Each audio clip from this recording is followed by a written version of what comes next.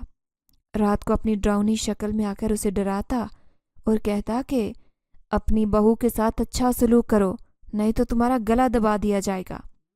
اب وہ بہت زیادہ ڈرنے لگ گئی تھی۔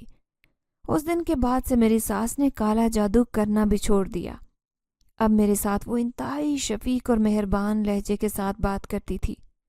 میرا شوہر تو پہلے ہی مجھ سے محبت کرتا تھا، لیکن صرف ڈرتا تھا۔ اب وہ سب کے سامنے کھل کر بولنے لگ گیا۔ جہاں میرے ساتھ زیادتی ہوتی وہاں اپنا فرض ادا کرتا۔ میں اپنی بیٹی کو گھر واپس لے آئی۔ اس جن زادے کی دی ہوئی کچھ مال و دولت بھی میرے پاس تھی، جس سے میں نے اپنے شوہر کا کاروبار شروع کروا دیا اور اسے بہانہ بنایا کہ یہ میرے جمع کیے ہوئے پیسے ہیں۔ اس نے بھی کوئی دوسرا سوال نہیں کیا کیونکہ میں جاب کرتی تھی۔ اب آپ مجھے بتائیں کہ والدین بیٹی کی مرضی کے بغیر اس کی شادی انہیں کر دینی چاہیے، یا بیٹوں کی طرح بیٹیوں کا بھی اتنا ہی حق ہے کہ ان سے پوچھا جائے کہ جہاں ان کی شادی کر رہے ہیں وہاں وہ شادی کرنے کے لیے راضی بھی ہے یا نہیں، کیونکہ زندگی آپ کی بیٹیوں نے گزارنی ہوتی ہے۔ تو برائے مہربانی کم از کم ان کی مرضی پوچھ لیا کریں، اور کبھی بھی اپنی پڑھی لکھی بیٹی کو جاہلوں میں نہ بیاہیں، کیونکہ وہ جتنا سفر طے کرتی ہیں وہی وہ جانتی ہیں۔ میں نے یہ بات اپنی زندگی سے سیکھی ہے۔